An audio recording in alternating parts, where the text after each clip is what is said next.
Before there was Haaland's fire or Mbappe's flash, there was Ozil's finesse. A man who played like a conductor, graceful, visionary, untouchable.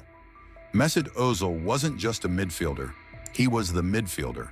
His passes split defenses like a scalpel. His eyes saw moves before they happened. Yet somehow, this magician of football, this World Cup winner, this assist king, was cast aside.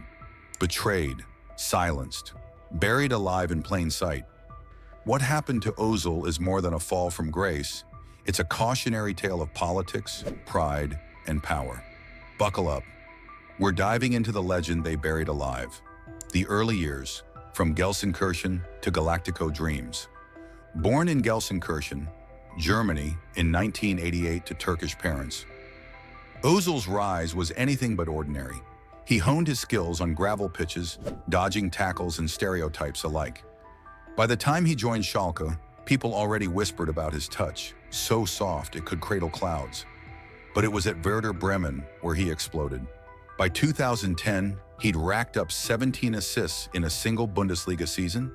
That same year, he starred at the FIFA World Cup, leading Germany to the semifinals and winning hearts worldwide. Real Madrid came calling, and not just any Real Madrid, Jose Mourinho's Real Madrid. Ozil arrived as a silent assassin.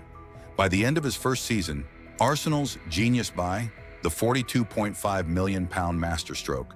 When Madrid let him go in 2013, the football world was stunned, including Ronaldo himself. But Arsenal fans, they were over the moon. Ozil joined for a club record £42.5 million, and the Emirates finally had a superstar. He brought not just flair, but results. Arsenal won 3 FA Cups in 4 years after his arrival. In the 2015-16 season, Ozil notched 19 assists, just one shy of Thierry Henry's Premier League record. He wasn't just making goals, he was redefining creativity.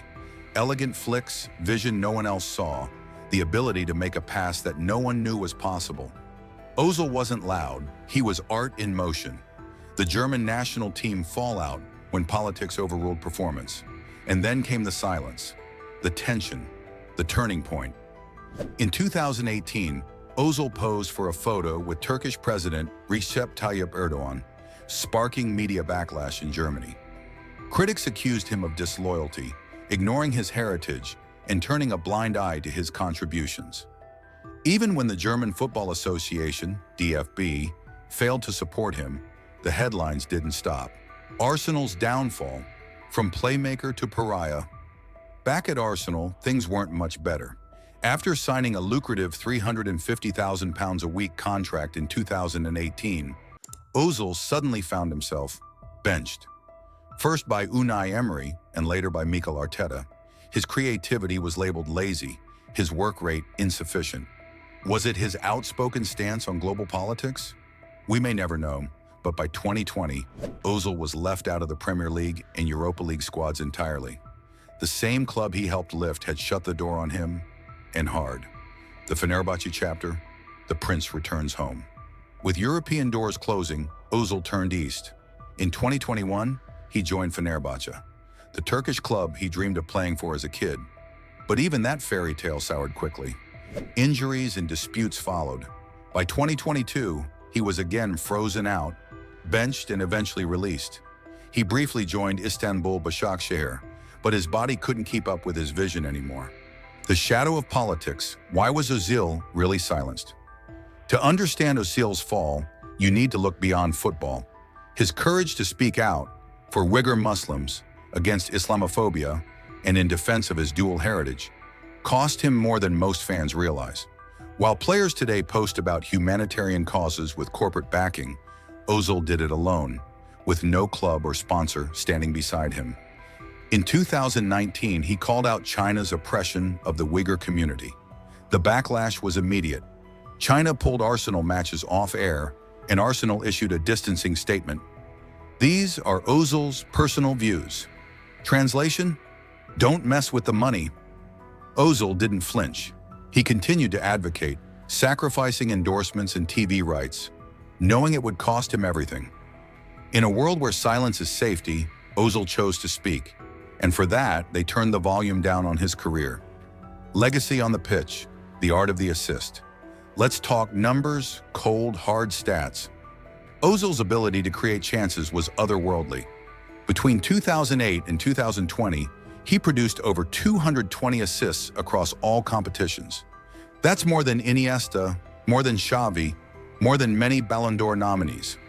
At Real Madrid, he created 4.3 key passes per game, a stat that remains unbeaten in La Liga history to this day. At Arsenal, his 19-assist season in 2015-16 should have ended in legend. Instead, it was met with scapegoating. Fans blamed him for Arsenal's failure to win the title, forgetting that a creative midfielder can pass the ball, but can't finish it himself.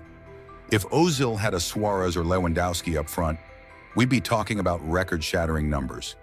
The Ozil standard, how modern football misses him. Football today is obsessed with pressing, running, high tempo, and brute force. The days of a pure number. 10 inches are fading. But Ozil, he made the case for elegance. He made midfield artistry valuable again. Since his decline, we've seen a gaping hole in world football. Who is the next Ozil? Not just a passer, but a reader of the game. Even players like Kevin De Bruyne or Bruno Fernandes have acknowledged how Ozil raised the standard for attacking midfielders. He was never the system, he was the soul. One of the biggest lies told about Ozil was that he didn't fit the system, that he was too soft for modern football. But the truth is, teams failed to build systems around him, not the other way around. In Madrid, Mourinho understood Ozil's need for freedom. In his early Arsenal days, Arsène Wenger gave him space to drift, float, and find rhythm. But as football grew more robotic, Ozil didn't evolve, because evolution would mean stripping away what made him special. A silent exit, but a loud legacy. When Ozil announced his retirement in 2023, football barely blinked. No tributes from FIFA, no Arsenal montage, no Real Madrid tribute, just a quiet tweet, thanking the game and walking away. The Turkish-German dilemma, a symbol of identity and division. Ozil wasn't just a footballer, he became a symbol of what it means to straddle two worlds, to be both German and Turkish, both Muslim and European. He carried the weight of dual identity, and when things went wrong, that weight crushed him. If you felt the passion, the pain, and the poetry of Mesut Ozil's journey, smash that like button to honor a legend who never got his fair share. Drop a comment below with your favorite Ozil moment, whether it was that assist, that goal, or just that class. Don't forget to subscribe and share this video with every true football fan you know, because some stories deserve to be heard, and this was one of them.